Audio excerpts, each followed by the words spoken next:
नमस्कार. आज आपण इतिहासाच्या अशा एका पानावर नजर टाकणार आहोत ज्याने खरं तर आजच्या जगाचा नकाशाच बदलून टाकला. हो, आपण बोलतोय युरोपीय वसाहतवादाबद्दल. एक अशी शक्ती जिने एकेकाळी मोठमोठे खंड आपल्या नियंत्रणाखाली आणले होते. एक खूप प्रसिद्ध म्हण आहे, ब्रिटिश साम्राज्यावर सूर्य कधीच मावळत नाही. याचा अर्थ काय?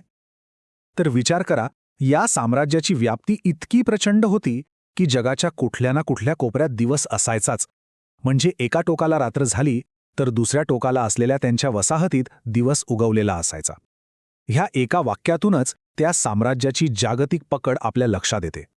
चला तर मग या विषयाच्या थोडं खोलात जाऊया. सगळ्यात आधी हे समजून घेऊ की वसाहतवाद म्हणजे नेमकं काय. कारण ही केवळ एक राजकीय घटना नव्हती, तर यामागे खूप मोठी विचारपूर्वक आखलेली व्यवस्था होती. सोप्या भाषेत सांगायचं झालं तर ही आहे वसाहतवादाची व्याख्या.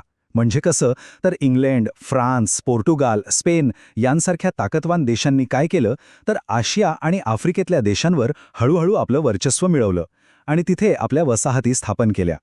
आता या वसाहतवादाचं खरं स्वरूप काय होतं ते इथे स्पष्ट होते. म्हणजे हे फक्त आर्थिक शोषणापुरतं मर्यादित नव्हतं. कच्चा माल आपल्या देशात नेणं आणि पक्का माल त्यांच्याच बाजारात विकणं, याच्याही खूप पलीकडे जाऊन तिथल्या लोकांवर राजकीय, आर्थिक आणि सगळ्यात महत्त्वाचं म्हणजे मानसिक गुलामगिरी लादण्याचा हा एक प्रयत्न होता. म्हणजे स्वतःला वंशानं श्रेष्ठ समजून तिथल्या मूळ लोकांमध्ये एक प्रकारचा न्यूनगंड निर्माण केला गेला. पण इथे एक मोठा प्रश्न उभा राहतो. या जागतिक विस्ताराला इतकी प्रचंड चालना मिळाली तरी कशी? या साम्राज्यांचं इंजिन नेमका काय होतं? चला बघूया. याचा एक आणि सगळ्यात महत्त्वाचं उत्तर आहे औद्योगिक क्रांती. हो, या नव्या युगातील वसाहतवादाची खरी सुरुवातच औद्योगिक क्रांतीमुळे झाली. यामुळे झालं काय तर उत्पादनाच्या पद्धती पूर्णपणे बदलल्या आणि त्यातूनच नव्या गरजा जन्माला आल्या. आणि ही एक अशी आर्थिक साखळी होती जी कधी तुटणारच नव्हती. बघा, कारखान्यांना हवा होता कच्चा माल. तो वसाहतीमधून अगदी स्वस्तात मिळायचा. मग कारखान्यात तयार झालेल्या मालाला हवी होती बाजारपेठ. त्यासाठी पुन्हा याच वसाहती होत्याच. आणि या सगळ्यातून जो प्रचंड नफा मिळायचा तो पुन्हा गुंतवण्यासाठी सुरक्षित जागा हवी होती. आणि ती जागासुद्धा याच वसाहतींमध्ये मिळत होती. अर्थात फक्त आर्थिक कारणं होती असंही नाही. त्यासोबतच इतरही अनेक गोष्टी होत्या. जसं की सोने चांदीसारख्या खनिजांचा शोध, एडॅन आणि सिंगापूरसारख्या व्यापारासाठी मोक्याच्या ठिकाणांवर नियंत्रण मिळवण्याची इच्छा, स्वस्तातले मजूर तर हवेच होते, आणि या सगळ्यावर कळस म्हणजे स्वतःला इतरांपेक्षा श्रेष्ठ समजून त्यांना सुसंस्कृत करण्याची एक तथाकथित जबाबदारी. या सगळ्या गोष्टींनी या विस्ताराला खतपाणी घातलं.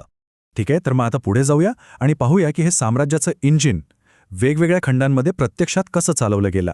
सुरुवात करूया अमेरिकेपासून. इथे युरोपीय देशांनी वसाहती स्थापन केल्या हे खरे, पण याच भूमीवर वसाहतवादी सत्तेविरुद्ध एक असा लढा उभारला गेला जो पुढे अनेकांसाठी प्रेरणा बनला. आणि या लढ्याचं नेतृत्व करणाऱ्यांपैकी एक प्रमुख नाव म्हणजे जॉर्ज वॉशिंग्टन. अमेरिकेतील ब्रिटिश वसाहतीने जेव्हा ब्रिटिश सरकारने लादलेल्या जाचक निर्बंधांविरुद्ध आवाज उठवला तेव्हा त्यांनी या लढ्याचं नेतृत्व केलं. अर्थात हा लढा काही एका रात्रीत यशस्वी झाला नाही. याची एक मोठी प्रक्रिया होती. 1765 मध्ये स्टॅम्प ॲक्ट लावला गेला, ज्यातून विरोधाची ठिणगी पडली. मग 1773 मध्ये बोस्टन टी पार्टीसारख्या घटनांमधून हा विरोध आणखी तीव्र होत गेला. अखेरीस 1776 मध्ये स्वातंत्र्याचा जाहीरनामा आला आणि 1781 मध्ये ब्रिटिश सैन्याच्या शरणागतीने या लढ्याची सांगता झाली. आणि या जाहीरनाम्यातील हे 3 शब्द खूप महत्त्वाचे आहेत: जीवन, स्वातंत्र्य आणि आनंदाचा शोध. या शब्दांनी वसाहतवादी शासनाच्या मूळ कल्पनेलाच आव्हान दिलं. यात असं म्हटलं गेलं की हे मानवाचे नैसर्गिक हक्क आहेत आणि ते कोणीही कोणतीही सत्ता हिरावून घेऊ शकत नाही. बरं, आता अमेरिकेतून वळूया आशियाकडे. इथे ब्रिटिशांचा मुख्य उद्देश होता व्यापार आणि नैसर्गिक संसाधनांवर पूर्ण नियंत्रण मिळवणं. आणि याच धोरणामुळे त्यांनी भारताचा शेजारी असलेल्या म्यानमार म्हणजेच तेव्हाच्या ब्रह्मदेशावर ताबा मिळवला. हे जे चित्र दिसतंय ते आहे रत्नागिरीतल्या थिबा पॅलेसचं. तिसऱ्या अँग्लो बर्मी युद्धात पराभव झाल्यानंतर म्यानमारचे शेवटचे राजे किंग थिबा यांना इथेच नजरकैदेत ठेवलं होतं. विचार करा, हे चित्र फक्त एका इमारतीचं नाहीये, तर ते एका राजाच्या पराभवाची आणि त्याच्या देशाने गमावलेल्या सार्वभौमत्वाची एक मूर्त आठवण आहे. आता येऊया आफ्रिकेकडे. आणि इथली कहाणी तर आणखीच वेगळी आणि धक्कादायक आहे. 1884मध्ये युरोपीय देश बर्लिनमध्ये एकत्र आले आणि त्यांनी काय केलं तर चक्क नकाशावर रेषा ओढून अख्खा आफ्रिका खंड आपापसात वाटून घेतला. आणि हे सगळं करताना तिथे एकही आफ्रिकन प्रतिनिधी नव्हता. हा तक्ता बघा, यावरून आपल्याला त्या विभागणीची एक कल्पना येते. Britain, France, Belgium, Germany, Portugal ह्या सगळ्यांनी जणू काही आफ्रिकेचे लचकेच तोडले. इतिहासात याला स्क्रॅम्बल फॉर आफ्रिका म्हणजेच आफ्रिकेसाठीची जीवघेणी स्पर्धा असं म्हटलं जातं. ठीक आहे, हे सगळं तर झालं, पण या सगळ्याचे परिणाम काय झाले? वसाहतवादाने मागे नेमकं काय वारसा सोडला? आणि हा एक खरंच खूप गुंतागुंतीचा प्रश्न आहे. वसाहतवादाचे परिणाम खूप दुर्गामी होते. याचा वारसा दुहेरी स्वरूपाचा आहे असं म्हणता येईल. म्हणजे कसं? तर एकीकडे प्रचंड शोषण आहे, तर दुसरीकडे काही अनपेक्षित बदलही घडले, ज्याचा परिणाम नंतरच्या काळात दिसून आला. इथे आपण त्या दोन्ही बाजू एकत्र पाहू शकतो. बघा, एकीकडे आर्थिक शोषणाने वसाहतींना अक्षरशः दारिद्र्यात ढकललं आणि तिथल्या लोकांनी आपलं स्वातंत्र्य गमावलं. पण दुसरीकडे याच काळात लोकशाही, स्वातंत्र्य, समता यांसारख्या पाश्चात्य संकल्पनांची ओळख झाली.